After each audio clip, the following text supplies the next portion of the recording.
Controllability किसी system की कैसे चेक की जाती है। अगर हमारे पास सिस्टम डिफाइन है स्टेट स्पेस रिप्रेजेंटेशन तो उसमें हम कंट्रोलेबिलिटी को कैसे टेस्ट करते हैं। Now in this lecture the similar topic is there that is called observability. जैसे कंट्रोलेबिलिटी टेस्ट की गई थी सेम चीज ऑब्जर्वेबिलिटी टेस्ट होगी, केवल बहुत थोड़ा सा डिफरेंस है कि वहां पे हमने कंट्रोलेबिलिटी मैट्रिक्स पढ़ा था, यहां पे हम ऑब्जर्वेबिलिटी मैट्रिक्स की बात करने वाले हैं। बाकी सब कुछ सेम एज इट इज रहने वाला है। तो चलिए स्टार्ट करते हैं ऑब्जर्वेबिलिटी।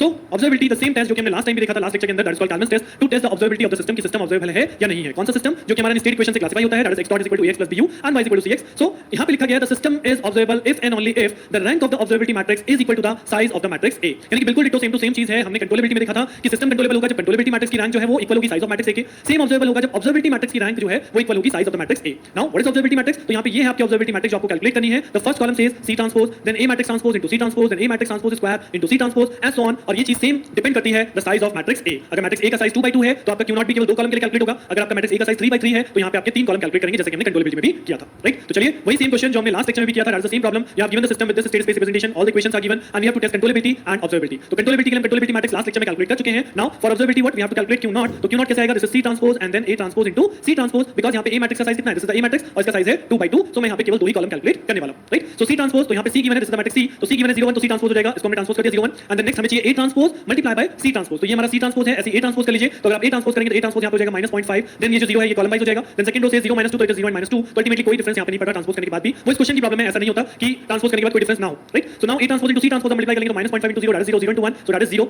और 0 into 0 0 1 into -2 तो that is 0 -2। तो ये आ जाएगी हमारी A transpose into C transpose की वैल्यू और पहली वैल्यू थी हमें C ट्रांसपोज तो that is 0 1। तो अगर कंट्रोलेबिलिटी मैट्रिक्स में वैल्यू पुट कर दूं so what will I get? I get these two values 0 1 and 0 -2, right. So this is the calculation of observability matrix जो आपने यहां कैलकुलेट कर ली है। और अब आगे क्या है? That is rank of this observability matrix. तो अगर आप यहां रैंक कैलकुलेट करेंगे तो नंबर ऑफ नॉन जीरोस रो कितनी है? That is only 1। तो that means rank of Q not जो कि 1 हो गई वो इस साइज ऑफ A के बराबर नहीं है, क्योंकि साइज A का कितना है 2। तो that means system is unobservable. The same condition जो हमने अनकंट्रोलेबल पढ़ा था वही सेम चीज यहां पे अनऑब्जर्वेबल हो गया। और वही सेम तरीका यहां पे भी अवेलेबल है। अगर आप इस Q नॉट मैट्रिक्स का मॉड कैलकुलेट करते हैं and it is equal to 0 तो भी यहां पे सिस्टम आपका अनऑब्जर्वेबल ही कहलाएगा, राइट। नाउ नेक्स्ट क्वेश्चन जो हमने लास्ट लेक्चर में किया था वही सेम क्वेश्चन मैं यहां पे फिर से आपको रिप्रेजेंट कर रहा हूं कि अगर ट्रांसफर फंक्शन गिवन है तो किस तरह से हम कंट्रोलेबिलिटी और observability of the system calculate करते हैं। तो first step you have to determine the state space representation, यानी कि आपको इस ट्रांसफर फंक्शन से स्टेट इक्वेशन रिप्रेजेंट करना होगा। x dot t is equal to axt plus but and then y of t is equal to c of xt plus but। क्यों? क्योंकि मुझे ऑब्जर्वेबिलिटी चेक करने के लिए I require the C matrix so that मैं C transpose बना सकूं and I require A Matrix so that मैं A ट्रांसपोज कैलकुलेट कर सकूं, राइट। सो ये आपने लास्ट क्वेश्चन में कर चुके हैं तो मैं यहां पे बहुत ज्यादा इसके ऊपर बात नहीं करने वाला हूं। Directly you will got the answer और वो क्या था?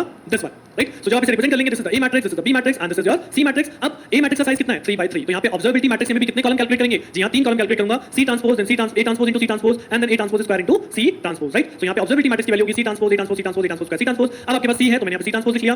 A मैट्रिक्स गिवन है तो इससे हमने A ट्रांसपोज लिख लिया। Now the first column C transpose already available है। अब आप A transpose into C transpose कर लीजिए। So this is the value of A transpose into C transpose and this is the value of A transpose square into C transpose. तो A transpose को A transpose से multiply करेंगे, you will get the square, then उसे आप C transpose से multiply करेंगे तब आपको वैल्यू मिलेगी। और जब ये तीनों वैल्यू आप इस कॉलम फॉर्मेट में यहां पे रख देंगे, first column represent C transpose, second column represent A transpose C transpose and the third column represent A transpose C square into C transpose, right. So I got this observability matrix. अब इस observability matrix में आप देख सकते हैं कि यहां पे नंबर ऑफ नॉन जीरोस रोज कितनी है? जी हां नंबर ऑफ नॉन जीरोस रोज 3 है। दैट मींस रैंक क्या हो गई? रैंक हो गई 3, जो कि किसकी इक्वल है? Size of matrix A, because A का साइज भी क्या है? 3/3 and the system is observable, right, observable. और दूसरी चीज आप कैसे चेक कर सकते हैं? आप इसका मॉड निकाल लीजिए। अगर आप इसका मॉड कैलकुलेट करेंगे तो mod is also not equal to 0। अगर आप इसका मॉड कैलकुलेट करते हैं तो यहां आएगा 1, बाकी सब 0 है तो इसका मॉड इक्वल टू 1 है। तो मॉड नॉट इक्वल टू 0 है, hence also this matrix is called, this system is called observable, right. So same process है, चाहे आपको कंट्रोलेबिलिटी चेक करना है चाहे आपको ऑब्जर्वेबिलिटी चेक करना है, केवल डिफरेंस कहां है? कंट्रोलेबिलिटी मैट्रिक्स या ऑब्जर्वेबिलिटी मैट्रिक्स फाइंड आउट करने में। बाकी सब चीजें सेम टू सेम है, चाहे आप रैंक के बेसिस पे चेक कर लीजिए चाहे आप मॉड निकाल के चेक कर लीजिए। अगर मॉड वैल्यू इक्वल टू 0 आ जाती है देन इट इज अनकंट्रोलेबल और अनऑब्जर्वेबल, और अगर आप मॉड वैल्यू 0 नहीं आ रही है तो पर्टिकुलर सिस्टम कंट्रोलेबल भी है ऑब्जर्वेबल भी है, डिपेंड्स कि आप कौन सी मैट्रिक्स को चेक कर रहे हैं, राइट। सो इसी के साथ हमारी second unit that is state variable analysis complete होती है। We have done all the topics, चाहे वो स्टेट स्पेस रिप्रेजेंटेशन है, कंट्रोलेबिलिटी है, ऑब्जर्वेबिलिटी है, एसटीएम मैट्रिक्स है, they are different topics, but मैं फिर कहूंगा सभी टॉपिक बहुत इंपॉर्टेंट है, अच्छे से इनकी प्रैक्टिस कर लीजिए। So with this all the 1 2 3 and 4 unit are completed. Now we have only 1 unit left जो कि नेक्स्ट लेक्चर में हम लोग स्टार्ट करेंगे, दैट इज यूनिट नंबर 5। और